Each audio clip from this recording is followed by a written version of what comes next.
Because my shift at the daycare began at 7 o'clock in the morning, it was too early for anybody else to be strolling down the street on that particular day. I am.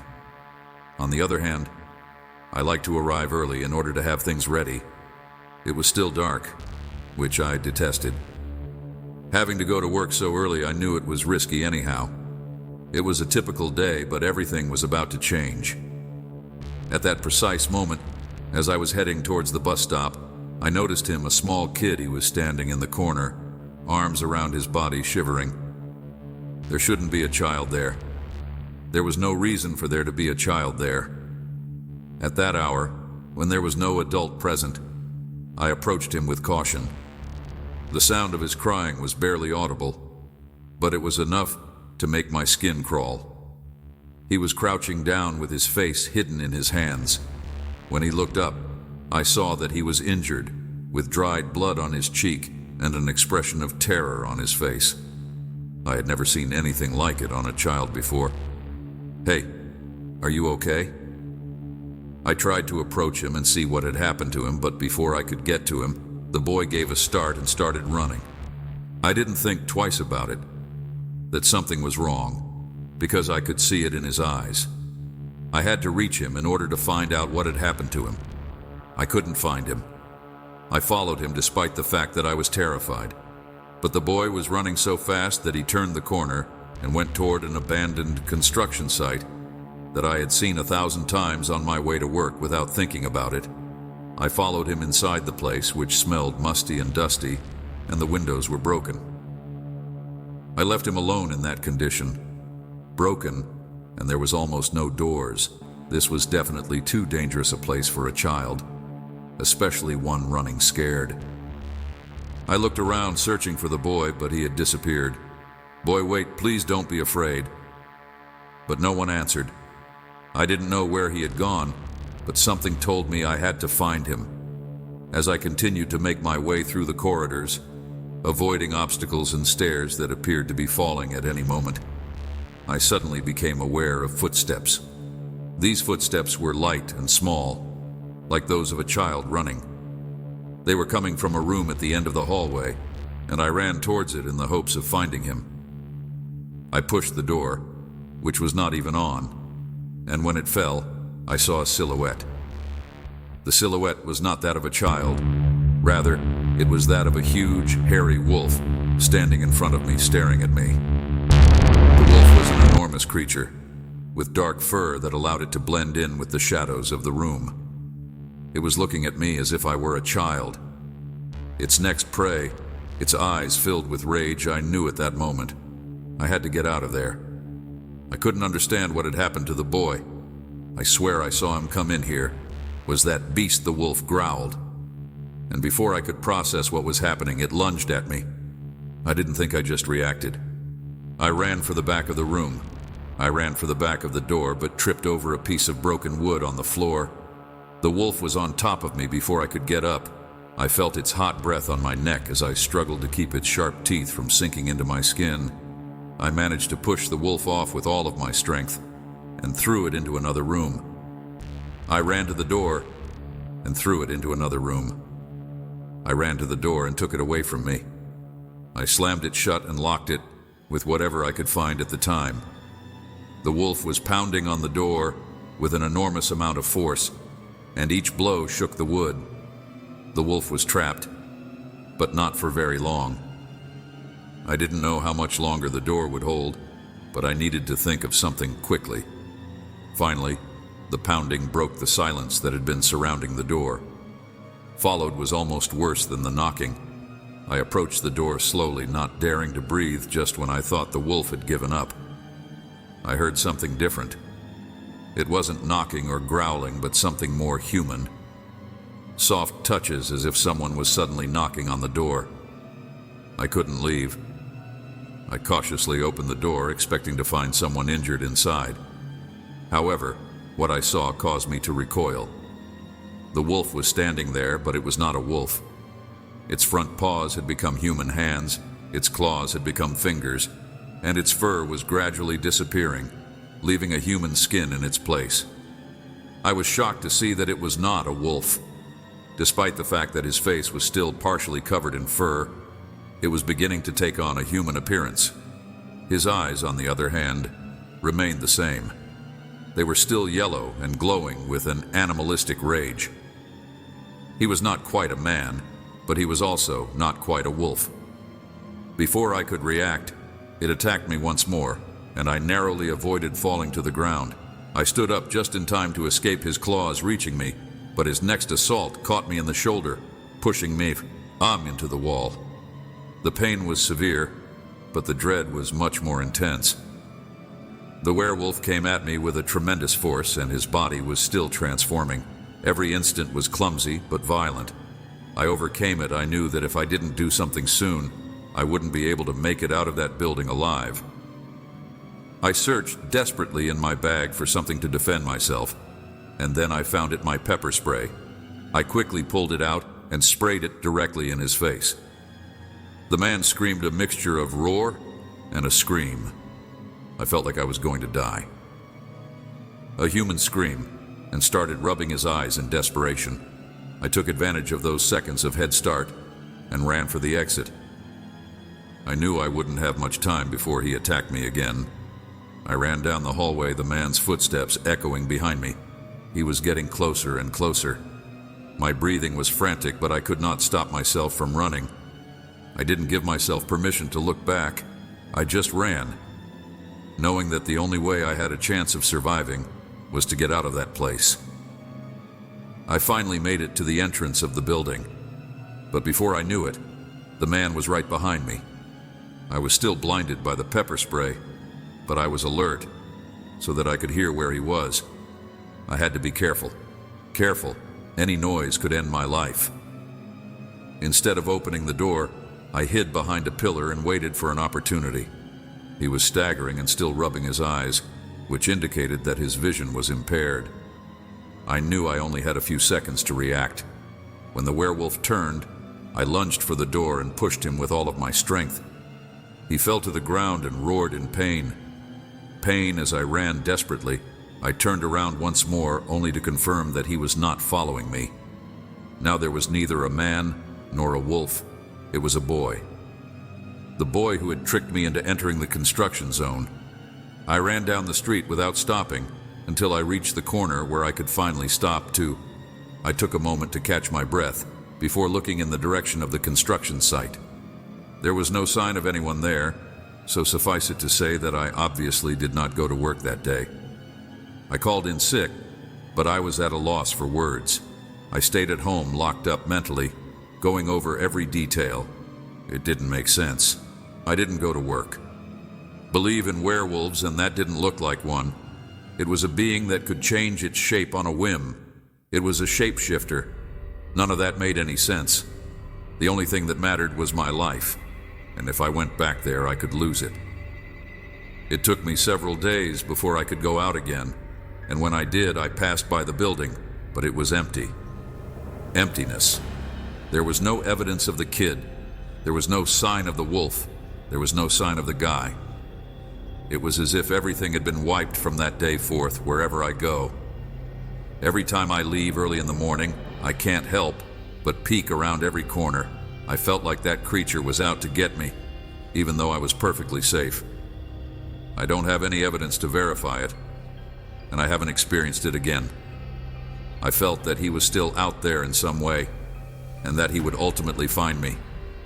I didn't want to live in terror, and I hated having to live in fear. But can anybody blame me? Music. I live on the outskirts of the city, in a house that is surrounded by a forest. Home that is far enough to be peaceful, but not so far away that it is entirely alone.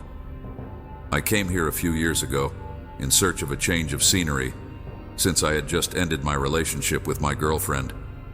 Normally the evenings were calm, the type of quiet that soothes you. There wasn't much going on, and it was the kind of quiet that I was searching for.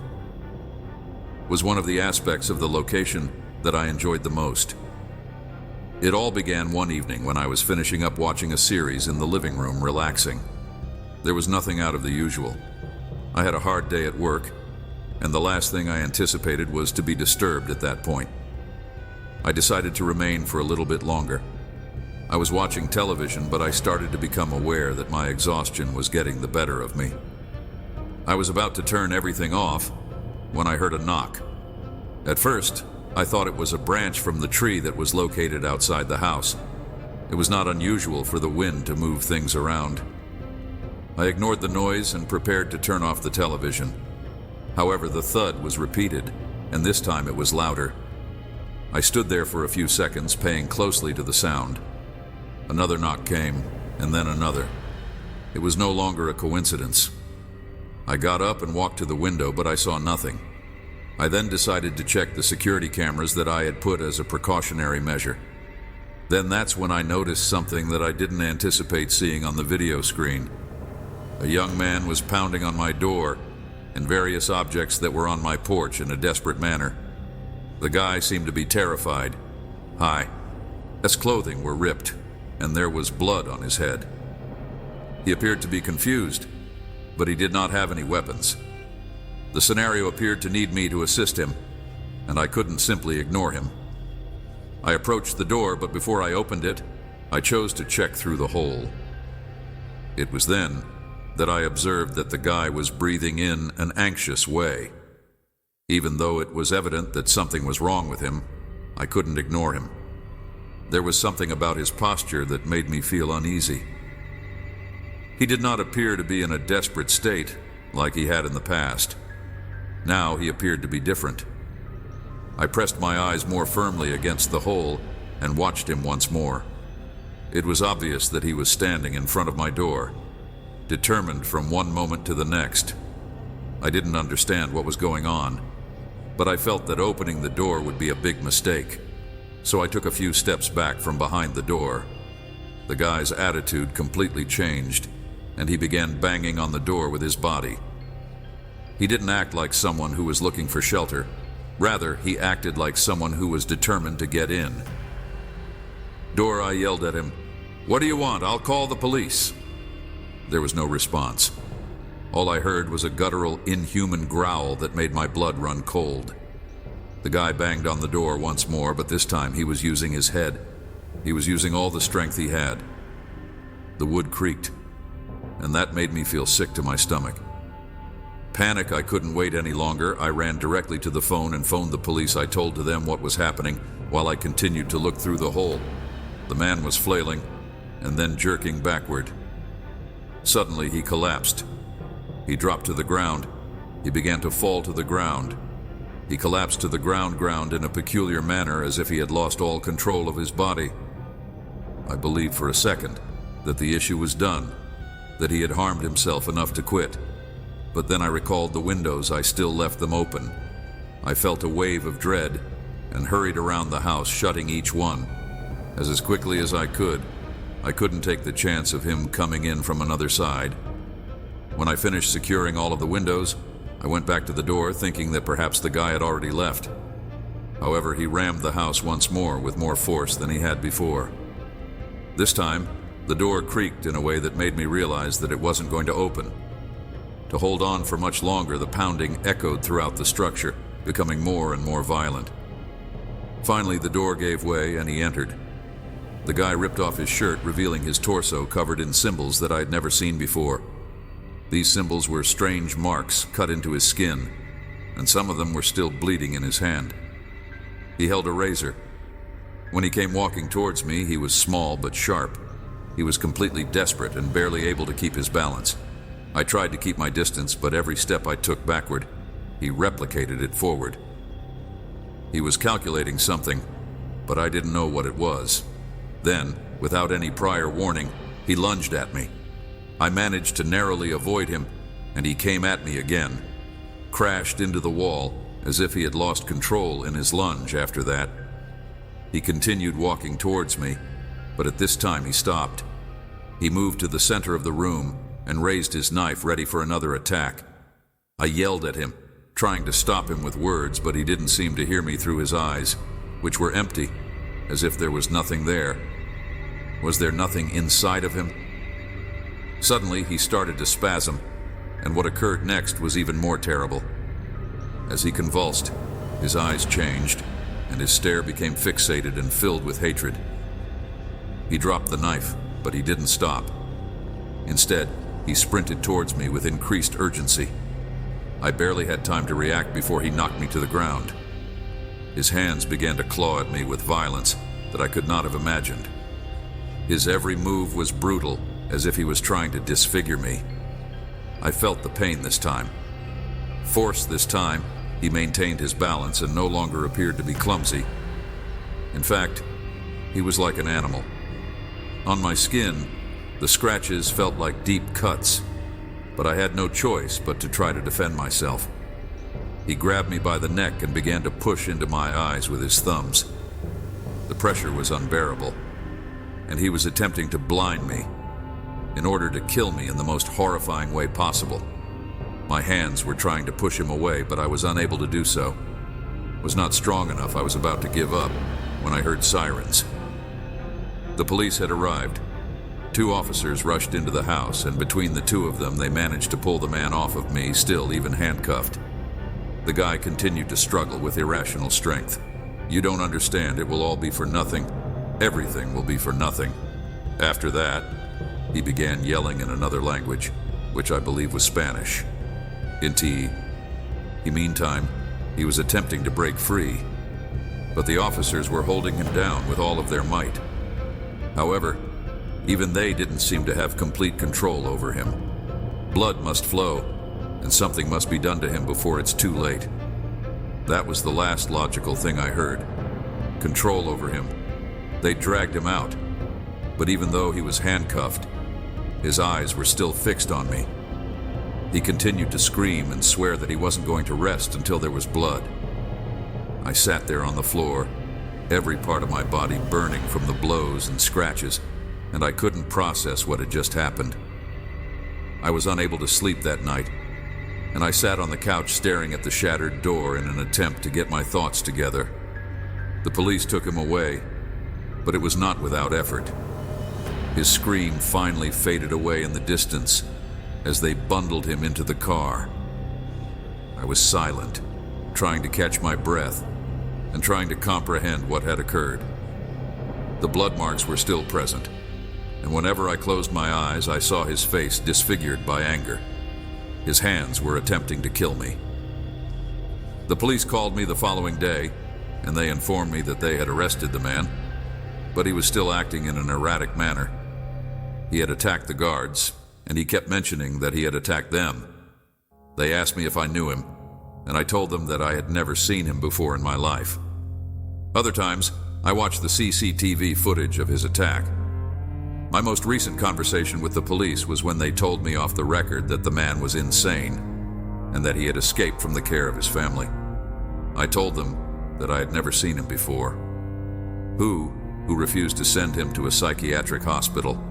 I may have been targeted for no reason, but that force he had, that convincing power he had to attack me, was real. This man may have been completely insane, but in his head, he believed he was possessed, and that was all it took for him to almost kill. It has been almost a year since my oldest son, Mark, passed away, but I haven't been able to forget him. Neither my daughter Jade nor I have been able to forget him. We live alone in a small house on the outskirts of the city with nothing special about the walls, a roof that leaks when it rains too much, and windows that creak didn't have any special features. In the wind, but it was our home after Mark's death, everything began to change, especially Jade. At first, I thought her imaginary friend was normal. She is only 7 years old, and the death of her older brother hit her hard. I haven't been able to get over it myself, so it wasn't hard to imagine that her little brother would be able to do the same thing. She would say that her friend's name was Samuel, and she would mention him frequently as if he were someone real, even though there was no Samuel in our lives. I let her be, and I kept telling myself that it was just a phase, something that would go away in time, but things weren't getting better. Jade's head was trying to deal with the grief in her way. If things were getting better, they were getting worse. Everything started to feel strange at home. The temperature inside the house would drop very low from time to time. At first, I thought it was because of the poor condition of the house or because winter was beginning to creep in through the cracks in the windows. However, it wasn't just that. Sometimes I would stare at the clock, lost in thought, wondering if I would ever feel whole again like I did before Mark's death every time I thought about Jade having to turn to an imaginary friend. It felt different, as if the cold was coming from somewhere else. I spent a lot of time alone while Jade was at school. Sometimes I would stare at the clock. I would cry because I wanted my daughter to grow up as much as possible.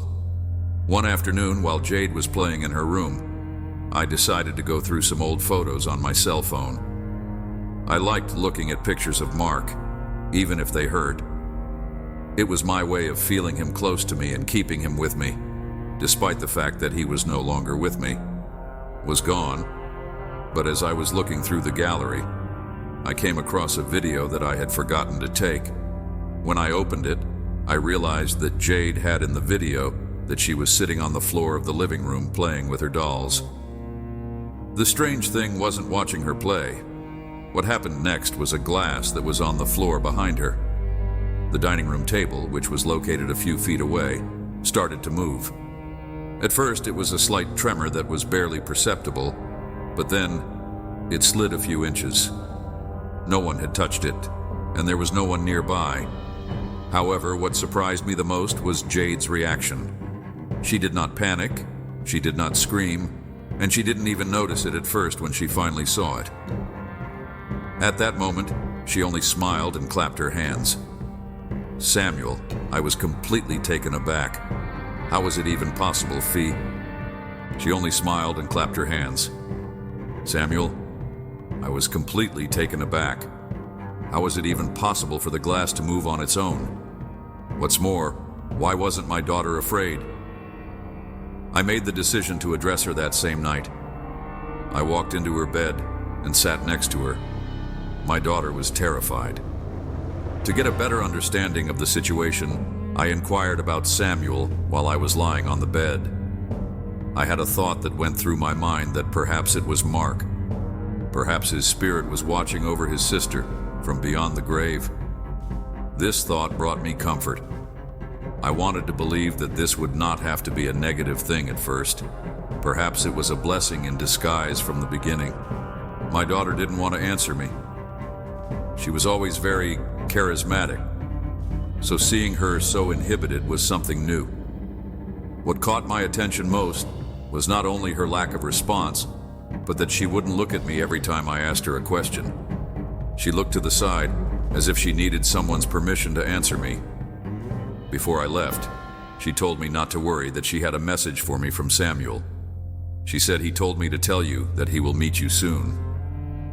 That night I went to sleep with a strange feeling. I knew there was something paranormal going on, not just because of the filming, but because my daughter was.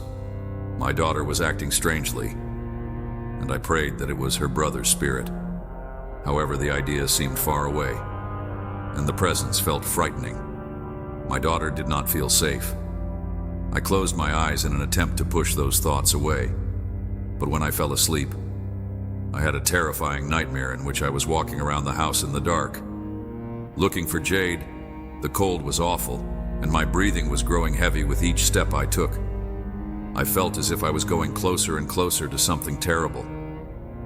Finally, I would reach her chamber, but when I opened the door, she was not alone. A tall, dark figure was observing her from the corner of the room.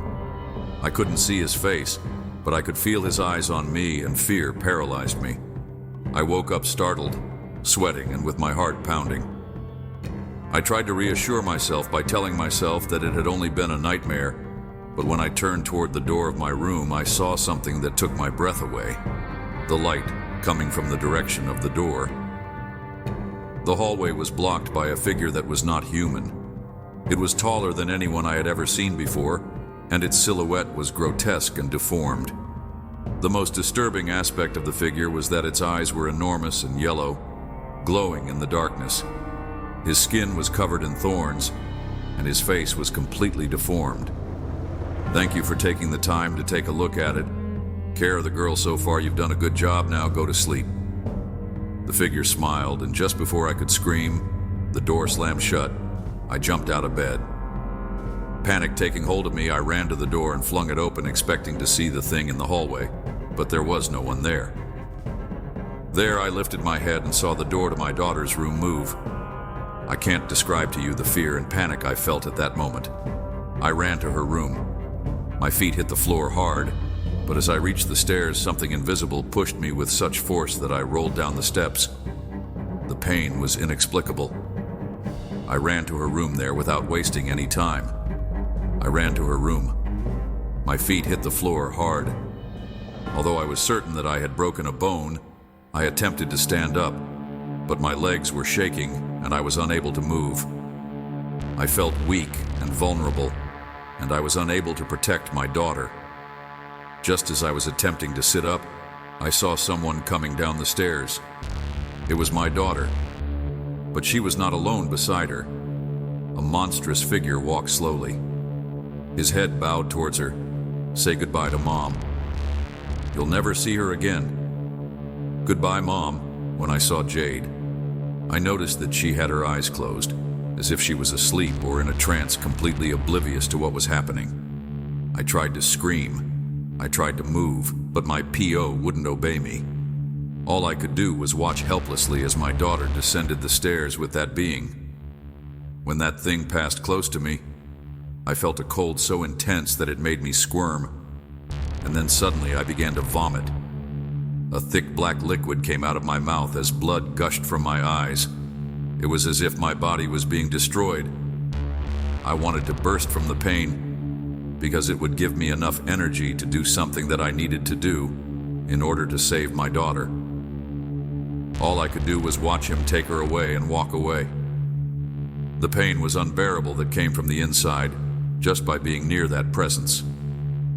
The worst part was the helplessness that I couldn't do anything to stop it. Out of the house, without me being able to move a muscle, time seemed to stand still, and during those minutes all I felt was despair and frustration. The pain in my body was unbearable, but nothing compared to watching my daughter walk away. Finally, when the pain subsided and I was able to move again, I was able to finally move on with my life. Having the ability to get up, I ran for the door, but it was too late, Jade, and that thing had vanished into the night. I called the police as best I could, trying to keep my sanity. I couldn't tell them what had happened, and no one would believe me.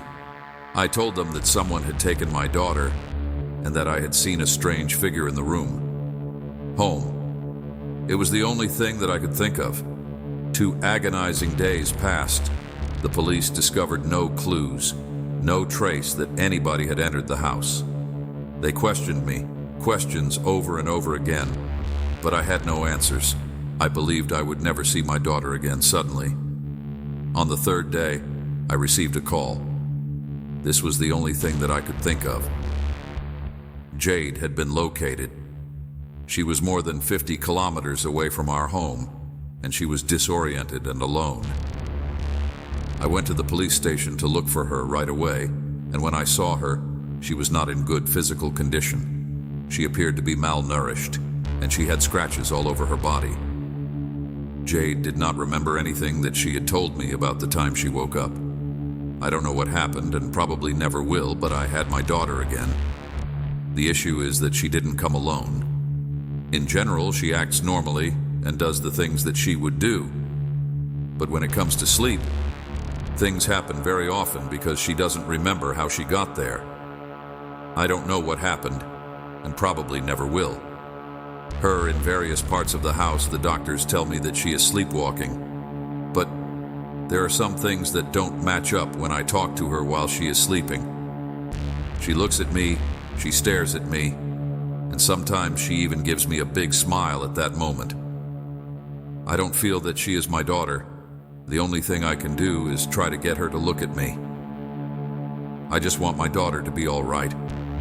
We have gone through a lot together, and deep down within, I know that this is just another struggle, a task that we will overcome. I just want her to remember what happened and comprehend it. I will take her to the psychologist so that she can remember it. triumphantly, triumphant. So, supper is about to begin.